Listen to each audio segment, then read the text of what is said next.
केंद्रीय सूक्ष्म लघु उद्योग राज्य मंत्री भानु प्रताप सिंह अपने 3 दिन के दौरे पर सोनीपत पहुंचे, जहां पर राज्य मंत्री भानु प्रताप सिंह ने भाजपा कार्यकर्ताओं से मुलाकात भी की। इसी दौरान राज्य मंत्री भानु प्रताप सिंह केंद्र सरकार द्वारा चलाई जा रही योजनाओं से संबंधित ग्राउंड जीरो पर जानकारी लेकर वहां संतुष्ट भी नजर आए। वहीं राज्य मंत्री ने कहा कि केंद्र सरकार की योजनाओं से संबंधित भाजपा गांव-गांव जा रही है और 2024 चुनाव से संबंधित भाजपा कार्यकर्ताओं के साथ मिलकर आगे बढ़ने का कार्य किया जा रहा है। 2014 और 2019 लोकसभा में भाजपा की सरकार बनी है, उसी तरीके से अधिक सीटों के साथ केंद्र में सरकार बनाने का कार्य है 2024 पूर्ण किया जाएगा। मुझे स्वागत करने का मौका मिला है और विशेष रूप से हमारी केंद्र की जो योजनाएं हैं, उन केंद्र की योजनाओं के साथ हम लोग गांव-गांव जा रहे हैं और वहां चाहे वो आवास योजना हो, चाहे उज्ज्वला योजना हो, चाहे किसान से संबंधित प्रधानमंत्री किसान सम्मान निधि हो, अन्य ढेर सारी योजनाओं के माध्यम से हम लोग क्षेत्र में भी घूम रहे हैं और संगठन के साथ बैठकर अपनी वार्ता भी कर रहे हैं। सर, जिस तरह से 3 दिन आप सोनीपत में रहे हो, जो बीजेपी के कार्यकर्ता क्या दिशा निर्देश उनको दिया है 2024 चुनाव भी? विशेष रूप से 2024 के लिए दिशा निर्देश तो नहीं देना है, उनके साथ मिलकर काम करना है, क्योंकि हमारी भारतीय जनता पार्टी के कार्यकर्ता खुद ही बुद्धिजीवी हैं, अच्छे हैं और उनके साथ मिलकर काम करना है। और आने वाले समय में जिस तरीके से हम लोग 2014-2019 में लोकसभा में सरकार बनी है, उससे कहीं ज़्यादा सीटों के साथ हम लोग केंद्र में सरकार बनाएं, इस उद्देश्य के साथ हम लोग यहाँ काम कर रहे हैं। हरियाणा के करनाल की नई अनाज मंडी में आज प्रदेश भर से सैकड़ों आढ़ती पहुंचे, जहां आढ़ती अपनी मांगों को लेकर पिछले 2 दिन से हड़ताल पर हैं। यहां उन्होंने सरकार के खिलाफ नारेबाजी भी जमकर की और फिर सभी आढ़ती यहां से अपनी गाड़ियों में प्रेम नगर स्थित सीएम आवास के घेराव के लिए रवाना भी हुए, जहां पर पुलिस ने बैरिकेडिंग लगाकर उनका रास्ता रोका तो आढ़तियों द्वारा बैरिकेडिंग तोड़ने की भी कोशिश की गई, लेकिन वो विफल रहे। अंबाला पुलिस इन दिनों चोरों पर नकल कसने के लिए पूरी तरह से सतर्क है। इसी कड़ी में कार्रवाई करते हुए अंबाला पुलिस ने मोटरसाइकिल चोरी की एक और गिरोह को पकड़ने में बड़ी सफलता हासिल की है। पुलिस ने गौतम पाल, बलकार सिंह, हरप्रीत सिंह उर्फ हैप्पी नामक चोरों को गिरफ्तार भी किया है, जिसने चोरी की 7 बाइकें बरामद भी हुई है। वहीं एएसपी पूजा डावला ने बताया कि पुलिस द्वारा लगातार चोरों को गिरफ्तार कर उन पर शिकंजा भी कसा जा रहा है। फिलहाल 60 मोटरसाइकिल के साथ 3 चोरों को पकड़ लिया गया है, जिनको रिमांड पर लिया जाएगा और उनसे गहनता से पूछताछ की जाएगी। जैसा कि आप सबको पता है कि जितनी भी चोरी, लूट, स्नैचिंग की वारदात हो रही है, इनके लिए विशेष अभियान समय समय पर हमारे द्वारा चलाए जाते हैं। तो इसी के अंतर्गत जो है अभी हमने एक गिरोह जो है गिरफ्तार करा है, जो बाइक चोरी करते थे।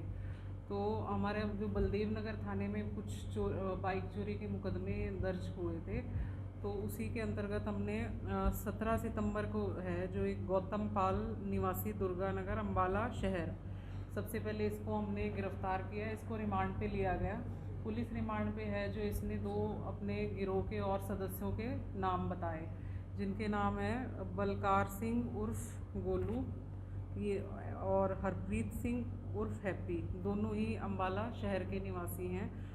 तो जब इनसे गहनता से पूछताछ करी गई तो इनसे आरोपियों से हमने 7 जो है बाइक बरामद करी हैं। तो ये हमारी जो है एक अंबाला पुलिस की अचीवमेंट है। भारत सरकार देश भर में बढ़ रहे टीबी के मरीजों को रोकने के लिए राष्ट्रीय टीबी आंदोलन चला रही है, जिसके तहत अंबाला में भी स्वास्थ्य विभाग काफी सतर्क दिखाई दे रहा है। अंबाला स्वास्थ्य विभाग गांव-गांव जाकर लोगों को जागरूक कर उनकी टेस्ट भी करा रहा है। वहीं civil surgeon doctor Kuldeep Singh ने बताया कि टीबी के बढ़ते मरीजों को रोकने के लिए अब अंबाला स्वास्थ्य विभाग गांव-गांव में जाकर जागरूकता कैंप भी लगाएगा और सिस्टम मिलने पर लोगों के टेस्ट भी किए जाएंगे। अगर कोई भी मरीज पाया जाता है तो फिर उसका इलाज भी किया जाएगा और उसे सरकार की ओर से मुफ्त में दवाइयां प्रदान भी की जाएगी और सिम्टम्स मिलने पर लोगों के टेस्ट भी किए जाएंगे। अगर कोई भी मरीज पाया जाता है तो फिर उसका इलाज भी किया जाएगा और साथ ही उससे सरकार की ओर से मुफ्त में दवाइयां भी प्रदान की जाएंगी। टीबी को लेके राष्ट्रीय टीबी उन्मूलन प्रोग्राम जो NTEP national TB elimination programme जिसको बोलते हैं, राष्ट्रीय टीबी उन्मूलन प्रोग्राम के तहत माननीय राष्ट्रपति महोदया का अभी शुक्रवार को उन्होंने वीडियो कॉन्फ्रेंसिंग के माध्यम से सभी राज्यपालों और सभी स्वास्थ्य मंत्रियों और सभी चीफ सेक्रेटरियों के साथ 1-to-1 संवाद किया है और उन्होंने कहा है कि टीबी को प्रायोरिटी पे लें। साथ में प्रधानमंत्री जी भी का भी लगातार इस टाइम टू टाइम इस चीज़ पे वीसी लेते रहते हैं और अभी आने वाले दिनों में ये है कि राज्य के सभी मुख्यमंत्रियों को निर्देश दिए गए हैं कि टीबी को प्रायोरिटी डिजीज ले, क्योंकि हर साल लगभग पूरे देश में अगर लिया जाए तो 4,40,000 व्यक्तियों की मृत्यु टीबी के कारण हो जाती है और हर रोज लगभग 1200 व्यक्तियों की पूरे देश में टीबी के कारण मृत्यु हो रही है। अगर पूरे संसार के आंकड़ों की बात की जाए तो लगभग 14.5 लाख मृत्यु टीबी के कारण होती है पूरे संसार में। उनका लगभग 25% जो मृत्यु है वो भारत में है और पूरे वर्ल्ड का जो टीबी का बर्डन है वो 31% जो पेशेंट है वो भारत में है। यानी आप जो पॉपुलेशन है वो लगभग 18% के आसपास है और जो टीबी है वो 31% के आसपास है, तो देश के लिए बहुत ही चिंता का विषय है। तो हरियाणा में प्रदर्शनों का दौर खत्म होने का नाम नहीं ले रहा है। आए दिन कभी किसी विभाग का प्रदर्शन होता है तो कभी किसी का। आज फिर चरखी दादरी में जन स्वास्थ्य विभाग कार्यालय के सामने ठेकेदारों ने धरना दिया है। ठेकेदारों ने विभाग के खिलाफ नारेबाजी करते हुए कहा कि जन स्वास्थ्य विभाग 6 माह से उनके द्वारा किए गए कामों की पेमेंट आज तक नहीं हो पाई है। चरखी दादरी जन स्वास्थ्य विभाग के करीब 70 ठेकेदारों का 7 करोड़ रुपए अटका हुआ है। बार बार विभाग के अधिकारियों को अवगत कराने के बाद भी उनकी पेमेंट उन्हें नहीं मिल पा रही है, जिसके कारण उन्हें आर्थिक तंगी से गुजरना पड़ रहा है। इसलिए बैठे कि 6-7 महीने से पेमेंट नहीं आ रही, कई स्कीम ऐसी जहाँ टोकन नहीं लग रहे और नए महकमा कोई गौर करे न हरियाणा सरकार गौर कर रही है। जब तक ये पेमेंट नहीं हो जाएगी तब तक स्थिति ऐसी बनी रहेगी।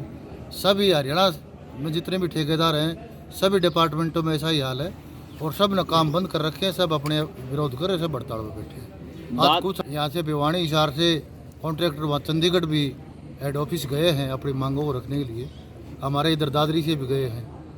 तो देखो क्या होता है, शाम तक पता चलेगा। अभी आप सभी सीवरेज बंद है, अपना जो है ना कि वाटर सप्लाई बंद है, सभी काम बाधित हैं और जब तक मांगे पूरी नहीं होगी काम शुरू भी नहीं होगा। है जी बहुत ज़बरदस्त है। यहाँ 6 महीने से एक पैसा भी नहीं मिल रहा और कुछ ठेकेदारों को तो इतनी नौबत आ रही है कि फीस के पैसे को नहीं। नंबर 2 कुछ एलओसी आई भी थी तो वो भी ऊपर डिवाइड कर दी। 6 महीने से एक पैसा नहीं आ रहा है। हमारे लगभग 7 करोड़ के करीब पैसे रुक रहे हैं और हमारे भारी समस्या है। जब तक हमारा पैसा नहीं आएगा हम बिल्कुल विरोध करेंगे, कोई काम नहीं करेगा और कोई महकमा में किसी के साथ बात नहीं करेगा। पंजाब के कुख्यात गैंगस्टर जग्गू भगवानपुरिया को आज खड़क जिला मोहाली की अदालत में पेश किया गया, जहां पर भारी पुलिस बल तैनात रहा। गैंगस्टर जग्गू भगवानपुरिया को एफआईआर नंबर 260 में पेश किया गया, जो खड़क पुलिस स्टेशन में दर्ज है। बता दें कि गैंगस्टर जग्गू भगवानपुरिया की कार से अवैध हथियार बरामद किए थे। उसके लिए जग्गू भगवानपुरिया पिछले 10 दिन से पुलिस रिमांड पर था। आज उसको फिर से अदालत में पेश किया गया है। फिलहाल बुलेटिन में बस इतना ही। देश और दुनिया की तमाम बड़ी खबरों से जुड़े रहने के लिए आप देखते रहें संभव टीवी।